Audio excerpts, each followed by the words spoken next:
ከዓመታት በፊት በኢትዮጵያ ተራሮች ላይ የሚነፍሰው ነፋስ ከዛፎች ቅጠል ጋር እየተጫወተ ይዘምር ነበር። ወንዞች በኃይል ይፈሱ፣ ምንጮችም እንደ ልባቸው ይፈልቁ ነበር። አዋፍ በደኖች መካከል ይበሩ፣ ምድሪቱም በአረንጓዴ ልብስ ተውባ ነበር። ነገር ግን ዓመታት ሲያልፉ ነገሮች መልካቸው ተቀየረ። ተፈጥሯዊ አረንጓዴ ውበት እየወየበ ያስጌጣት ኩታም ይገፈፍ ያዘ። የዛፎች ጥላ ጠፋ፣ አፈሩ በዝናብ ውሃ ተሸረሸረ።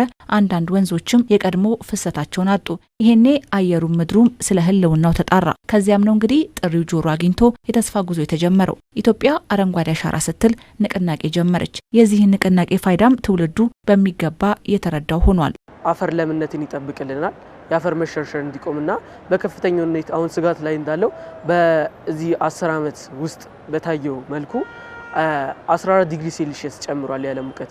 ስለዚህ የአረንጓዴ አሻራ ከፍተኛ ሚና ይጫወታል ብዬ አስባለሁ። እናም ደግሞ የኦዞን ሌየር መሳሳትን ይከላከልልናል ብዬ አስባለሁ። አንደኛው ውበትም ይፈጥራል። እዚህ ጋር የምናያቸው አበቦች፣ የተለያዩ ነገሮች ውበትን ለግቢው ማራኪ ገጽታ ይሰጡልናል። እንዲሁም ደግሞ ጥሩ አየርንም እንድናገኝ ኦክሲጅን እንድናገኝ ይረዳናል ማለት ነው። ኢትዮጵያ ይህን ንቅናቄ ከጀመረች ከ2011 ዓ.ም ወዲህ 50 ቢሊዮን በሚጠጋ ችግኝ የተራቆተውን መሬት አልብሳለች። እየተንገዳገደ የነበረውን የደን ሽፋን አቅምም እንዲያንሰራራ ማድረግ ችላለች። ይህም በአዲስ ከተማ አጠቃላይ 2ኛ ደረጃ ተማሪ በሆኑ አዳጊዎች ላይ የወደፊት ተስፋን የዘራ ሆኗል። የኢትዮጵያ ሽፋን ድሮ ላይ እንደዚህ አልነበረም። አብዛኛው ቦታዋ የደን ሽፋን ነበረ። አሁን ላይ ከከተማ መስፋት ጋር ከእርሻ ቦታ መስፋፋት ጋር ተያይዞ አብዛኛውን ቦታ እየተመናመነ እየመጣ ነው። ግን ያው ያን ነገር ለመቅረፍ አሁን ላይ እየተተከሉ ያሉ ችግኞች ያን ነገር ይቀርፋሉ። አሁን በዚህ ዓመት ሆነም በቀጣይ ዓመታት በተደረጉ የአረንጓዴ አሻራ እንትኖች እንደዚህ አይነት ለውጥ ካገኙ በቀጣይ ዓመታትም እየበለጠ በሚሄድበት ጊዜ ከፍተኛ ሚና ይጫወታል ብዬ አስባለሁ። እናም ደግሞ ከፍተኛ ለውጥ ይታያል። በጥሩ ኢንቫይሮንመንት ወይም ደግሞ አካባቢ እንድንማር ያደርገናል አንደኛ።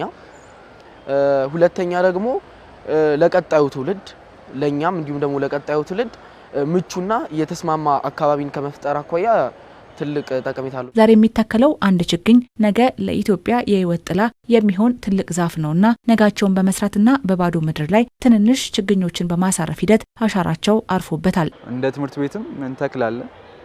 እዚህም ተክለናል። ከዚህ በፊት ማርበትም ትምህርት ቤትም ተክለናል። ያው ችግኝ እየተከልነው ተከሉ ተብለን ብቻ ሳይሆን እኛም መትከል ስላለብን እየተከልን አምና ተሳትፈናል። ያው ዘንድሮም እንሰራለን ብለን አስበናል። አንዳንድ ቦታዎችን አዘጋጅተናል እንደ ትምህርት ቤት እዛ ቦታ ላይ እንተክላለን ብለን አስበናል። በየትምህርት ቤታችንም ሆነ በአካባቢያችን የተለያዩ የአረንጓዴ ልማት አሻራ ችግኞችን እየተከልን እንገኛለን።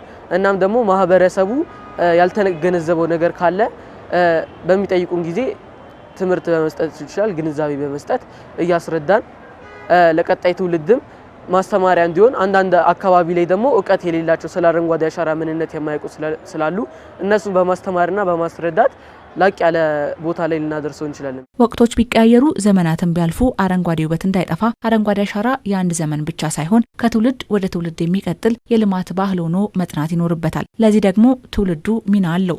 ዋነኛውና አንደኛው ይህን ነገር ማስቀጠል፣ ሁለተኛ ተክሎ አለመሄድ። ዛሬ ችግኝ ተከልን ጥለ መሄድ አይደለም። ያን ችግኝ እየተንከባከብን እስኪያፈራ ቢያንስ ዛፍ እስኪሆን ድረስ መንከባከብ። አንድ ዛፍ ስንነቅል 4 ዛፍ መትከል። እነዚህ ሌጋሲዎች ብንተከል በእርግጠኝነት የኛ ጄኔሬሽን ኢትዮጵያን ሙሉ ለሙሉ ለሚያረጋታል ብዬ አስባለሁ። አረንጓዴ የሆኑ ተክሎችን በአካባቢያችን መትከል፣ ሰፈራችንን ማስዋብ ብሎም ትምህርት ቤቶቻችንን እንዲሁም ደግሞ በትምህርት ቤቶች እንደዚህ የአረንጓዴ ክበብን የሚያበረታቱ ክበቦችን ማቋቋም፣ እነዛ ክበቦች ደግሞ አክቲቭ እንዲሆኑ ማድረግ። እናንተ እዚህ ካደረሳችሁልን እኛ ደግሞ ከዚህ በበለጠ ወደ 50 ሊሆን ይችላል ከፍ ወዳለ ቦታ ወደ ድሮ ኢትዮጵያ ያላት የአረንጓዴ ልማት ቦታና ወደ አረንጓዴነቷ እንድንቀይር እናደርጋለን ብዬ አስባለሁ።